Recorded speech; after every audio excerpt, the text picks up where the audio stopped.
Hi friends. So welcome back to my channel again. So ஒரு 1 week பார்த்தீங்கன்னா video எந்த ஒரு இதுவுமே போஸ்ட் பண்ணவே இல்லை. அது காரணம் என்ன அப்படின்னு பார்த்தீங்கன்னா, நான் ஒரு ஸ்டூடெண்ட் அப்படிங்கிறதுனால காலேஜில் பார்த்தீங்கன்னா நிறைய ஒர்க் இருக்குது, ஆன்லைன் கிளாஸஸ் இருக்குது, எக்ஸாம்ஸ் இருக்குது. இதனால் பார்த்தீங்கன்னா ரொம்ப பிஸியாக இருந்தேன். ஸோ 1000 சப்ஸ்கிரைபர்ஸ் அடிச்சதுக்கப்புறம் பார்த்தீங்கன்னா கொஞ்சம் ஒரு ரெஸ்ட் எடுத்துக்கலாம் அப்படின்னு சொல்லிட்டு தான் அந்த ஒரு 1 வீக் வீடியோ போடலை. ஸோ அதுக்குள்ளே ரெஸ்ட் எடுக்க போறியா, அது என்ன பெரிய சாதனை அப்படின்னு கேட்டிங்கன்னா சத்தியமாக இல்லை. பட் எனக்குன்னு சொல்லி பர்சனலாக சில ரீசன்ஸ்னால பார்த்தீங்கன்னா நான் கொஞ்சம் ஒரு கேப் விட்டுட்டு திரும்ப நம்ம எடுக்கலாம் அப்படிங்கிற ஒரு ஐடியாவில் வீடியோ எடுத்தேன். ஓகேவா? இந்த வீடியோவில் நம்ம எதை பற்றி பார்க்க போகிறோம் அப்படின்னு பார்த்தீங்கன்னா, நீங்கள் வாழ்க்கையில் குறைஞ்சது ஒரு தடவையாவது டேஸ்ட் பண்ணி நல்லா ருசித்து சாப்பிட்ட ஒரு பொட்டேட்டோ சிப்ஸுக்கும் நம்ம எலக்ட்ரிக்கல் இன்ஜினியரிங்கில் நம்ம தவிர்க்க முடியாத ஒன்றான பவர் பிளான்ட்டுக்கும் உள்ள சம்மந்தம் என்ன அப்படிங்கிறத தான் பார்க்க போகிறோம். இந்த ரெண்டுக்கும் என்னடா நீ ரெண்டுக்குமே சம்மந்தமே இல்லை, இது சாப்பிட்ற ஒரு பொருளையும் நம்ம படிக்கிற ஒரு பொருளையும் கொண்டு போய் சம்மந்தப்படுத்துறியே, இதில் ஏதாவது கான்செப்ட் இருக்கா அப்படின்னு கேட்டிங்கன்னா இருக்குது. இது என்ன சம்மந்தம் அப்படின்னு கேட்டிங்கன்னா, ஒரு ஃபிசிக்ஸ் இதுக்கு பின்னாடி இருக்குது. சரிங்களா? இந்த ஃபிசிக்ஸை தான் நான் சொல்ல போகிறேன். ஸோ ஆக்சுவலாக மெயின் கான்செப்ட் இதில் என்ன அப்படின்னு பார்த்தீங்கன்னா, கர்வேச்சர் அப்படிங்கிறது தான். ஒரு பவர் பிளான்ட் அப்படிங்கிறத நீங்கள் பார்த்துருப்பீங்க, அதில் கர்வேச்சர் ஸ்ட்ரக்சருங்கிற மாதிரி நீங்கள் பார்த்துருப்பீங்க. ஏன் அதுக்கு கர்வேச்சர் வச்சாங்க, ஏன் நம்ம வீடு, நம்ம ஸ்கூலு, காலேஜ்லாம் ஏன் அப்படி இருக்கிறது இல்லை, ஏன் பவர் பிளான்ட் மட்டும் இப்படி கர்வேச்சராக இருந்துச்சு அப்படிங்கிறத நான் சொல்ல போகிறேன். அப்படி நான் சொல்லும்போது என்ன ஆகுதுன்னு பார்த்தீங்கன்னா, சும்மா சொன்னால் உங்களுக்கு புரியாதுங்கிறதுனால ஒரு இன்ட்ரெஸ்டிங் ஃபேக்டாக இருக்கட்டும்ங்கிறதுக்காக இந்த பொட்டேட்டோ சிப்ஸ் கான்செப்ட் எடுத்துகிட்டு அதை வச்சு உங்களுக்கு எக்ஸ்பிளைன் பண்ண வந்திருக்கேன். ஓகேவா? ஸோ அதனால் வாங்க இந்த ஒரு கான்செப்ட் பின்னாடி இருக்கிறது என்ன அப்படின்றத முதல்ல நம்ம பார்த்துடலாம் வாங்க. ஸோ முதல்ல பார்த்தீங்க அப்படின்னா இந்த கர்வேச்சர் அப்படிங்கிற கான்செப்ட் நீங்கள் அண்டர்ஸ்டாண்ட் பண்ணோம் அப்படின்னா காஸ் கர்வேச்சர் லா அப்படின்னா என்ன அப்படின்னு சொல்லி நம்ம புரிஞ்சுக்கணும். ஸோ அதை நம்ம ப்ராக்டிக்கலாக ஒர்க் அவுட் பண்ணணும் அப்படின்னு கேட்டிங்க அப்படின்னா, இப்போ அந்த கேமராவில் பார்த்தீங்க அப்படின்னா நான் ஒரு ப்ரௌன் ஷீட் மாதிரியான ஒரு ஷீட்டை வச்சுருக்கேன். ஸோ இந்த ஷீட்டில் பார்த்தீங்க அப்படின்னா இதை எக்ஸ் ஆக்சிஸ் அப்படின்னும் இந்த ஆக்சிஸ் ஒய் ஆக்சிஸ் அப்படின்னு நான் எடுத்துக்கிறேன். பொதுவாக நம்ம எக்ஸ் ஒய் ஆக்சிஸ் பிளாட் பண்ணுவோம்ல கிராஃபில், அந்த மாதிரி. ஓகேவா? ஸோ இந்த ரப்பர் பேண்ட் ஒன்று போட்டிருக்கேன். ஸோ இந்த ரப்பர் பேண்ட் பார்த்தீங்கன்னா இந்த ஒரு கர்வ் மாதிரியான ஷேப்பில் இருக்குது. காரணம் என்ன அப்படின்னு பார்த்தீங்கன்னா, அந்த ப்ரௌன் ஷீட்டும் கர்வ்டு பாத்தில் இருக்கிறதுனால இந்த ரப்பர் பேண்டும் இதில் மேலே இருக்கும்போது கர்வ்டு பாத்தில் தான் ஷேப்பில் இருக்குது இல்லையா? கரெக்டாக? ஸோ இப்போ இது என்னன்னு பார்த்தீங்கன்னா, இது எக்ஸ் ஆக்சிஸ் அப்படின்னும் இந்த ஸ்ட்ரைட்டில் இருக்கக்கூடிய பேர் என்னன்னு பார்த்தீங்கன்னா ஒய் ஆக்சிஸ் அப்படின்னு சொல்கிறாங்க. ஸோ எக்ஸ் ஒய் ஆக்சிஸ் அப்படிங்கிறது தான் பார்த்தீங்கன்னா இதில் உள்ள கான்செப்ட் அப்படிங்கிறது. ஓகேவா? ஸோ இப்போ இதுக்கு பேர் என்ன அப்படின்னு பார்த்தீங்கன்னா single curvature structure. So X ஆக்சிஸில் ஒரு கர்வேச்சர் இருக்குது, ஒய் ஆக்சிஸில் பார்த்தீங்கன்னா ஸ்ட்ரைட்டாக ஃப்ளாட் ஆக்சிஸில் ஒன்று இருக்குது. கரெக்டாக? ஸோ இப்போ காஸ்லாம் என்ன சொல்லுது அப்படின்னு பார்த்தீங்கன்னா, கர்வேச்சர் லா படி ஒரு கர்வேச்சர் இன்ட்டு கர்வேச்சருங்கிறது ஆன்சர் பாசிட்டிவ் கர்வேச்சராக வரும் அப்படிங்கிற மாதிரி சொல்கிறாங்க. அதாவது இதோட அடுத்ததான் நான் எப்படி அப்படிங்கிறத சொல்கிறேன். ஸோ ஃபார்மா என்னங்கிறத நம்ம பின்னாடி பார்க்கலாம். ஸோ ஒரு பொருளில் பார்த்தீங்கன்னா ஒரே ஆக்சிஸில் ஒரே டேரக்ஷன்லேருந்து பார்க்கும்போது ரெண்டு ஆக்சிஸுமே பார்த்தீங்கன்னா கர்வேச்சர் ஸ்ட்ரக்சரில் இருந்துச்சுன்னு சொன்னால் அதோட ஸ்ட்ரென்த் அப்படிங்கிறது பார்த்தீங்கன்னா ரொம்பவே அதிகமாக இருக்கும் அப்படின்னு சொல்கிறாங்க. ஸோ இது சிங்கிள் கர்வேச்சர் ஸ்ட்ரக்சர். ஸோ ஒரு சைடு கர்வேச்சராக இருக்கும், இன்னொரு சைடு ஃப்ளாட்டாக இருக்கிறது காரணத்தினால இதோட கர்வேச்சர் அப்படிங்கிறது பார்த்தீங்கன்னா, அதாவது சிங்கிள் சைடாக இருக்கிறதுனால இதோட ஸ்ட்ரென்த்துங்கிறது அந்த அளவுக்கு ஒன்றும் இருக்காது. ஸோ ஈஸியாக இதை நம்ம பிரேக் பண்ண முடியும். கரெக்டாக?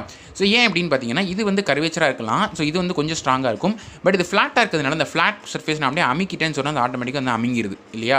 ஸோ அமுங்கிறதுனால இதோட ஸ்ட்ரென்த்ன்றது ரொம்ப ரொம்ப கம்மியாக இருக்குது இல்லைங்களா? ஸோ இதுதான் என்னென்னு பார்த்தீங்கன்னா சிங்கிள் கர்வேச்சர் ஸ்ட்ரக்சர் அப்படின்னு சொல்லுவாங்க. சரிங்களா? ஸோ அடுத்ததாக வாங்க இந்த பொட்டேட்டோ சிப்ஸுக்கும் அந்த இதுக்கும் என்னங்கிறத கான்செப்டை நான் சொல்கிறேன்.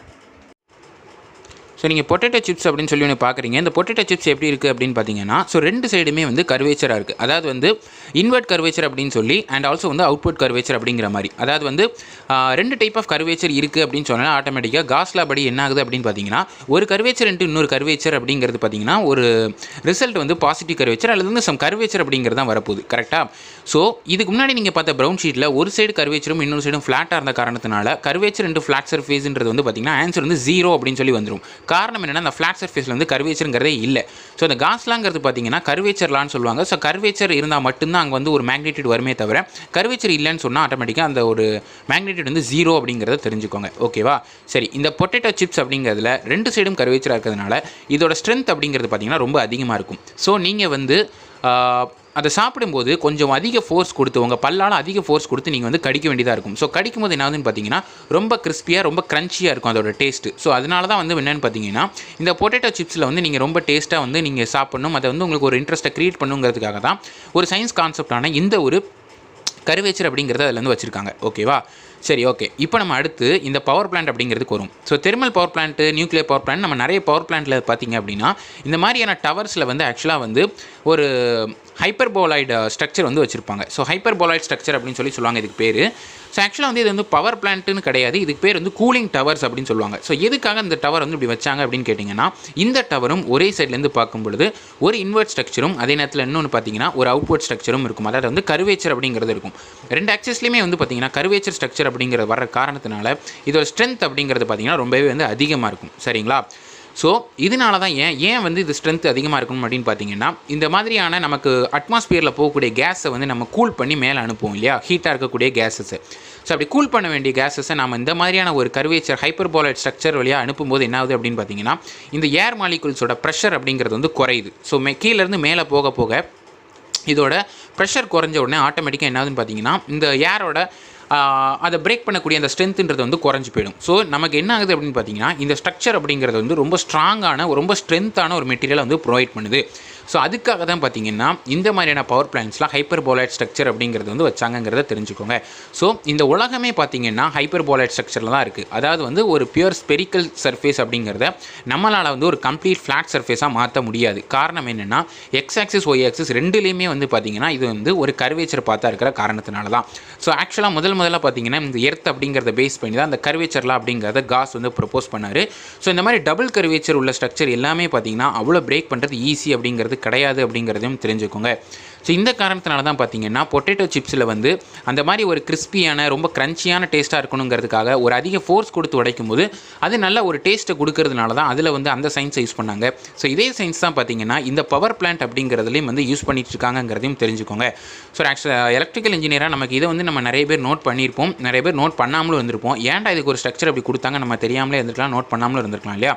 ஸோ அதனால தான் பார்த்தீங்கன்னா இந்த வீடியோவில் இதை வந்து நான் சொல்ல நினச்சேன். இப்போ புரிஞ்சிருக்குன்னு நினைக்கிறேன் உங்களுக்கு ஒரு பொட்டேட்டோ சிப்ஸுக்கும் ஒரு பவர் பிளான்ட்டுக்கும் பிஹைண்டாக உள்ள ஒரு சிமிலர் ஃபிசிக்ஸ் என்ன அப்படிங்கிறது. ஸோ ரொம்ப இன்ட்ரெஸ்டிங்காக இருந்திருக்கும்னு நினைக்கிறேன். உங்களோட ஃபேவரட் ஃபுட்டை வச்சே வந்து ஒரு இதை வந்து நம்ம வந்து இன்றைக்கி வீடியோவில் வந்து எக்ஸ்பிளைன் பண்ணியிருக்கோம். ஸோ இதை மாதிரியான நிறைய இன்ட்ரெஸ்டிங்கான வீடியோஸ் நான் தொடர்ந்து கொடுத்துட்டே இருப்பேங்கிறத சொல்லிக்கிறேன். ஸோ நம்ம சேனல் சப்ஸ்கிரைப் பண்ணுங்கள். ஸோ தான் தினமும் போடுற வீடியோஸ் உங்களுக்கு வந்துகிட்டே இருக்கும். இந்த வீடியோ பிடிச்சினா லைக் பண்ணுங்கள், ஷேர் பண்ணுங்கள், கமெண்ட் பண்ணிக்கிட்டே இருங்க. ஃப்ரெண்ட்ஸ் எல்லாருக்கும் ஷேர் பண்ணுங்கள். ட்விட்டர், இன்ஸ்டாவோட லிங்க் வந்து டிஸ்கிரிப்ஷனில் கொடுத்துருக்கேன். So see you guys in the next video. Until then, bye, cheers and thank you so much for watching.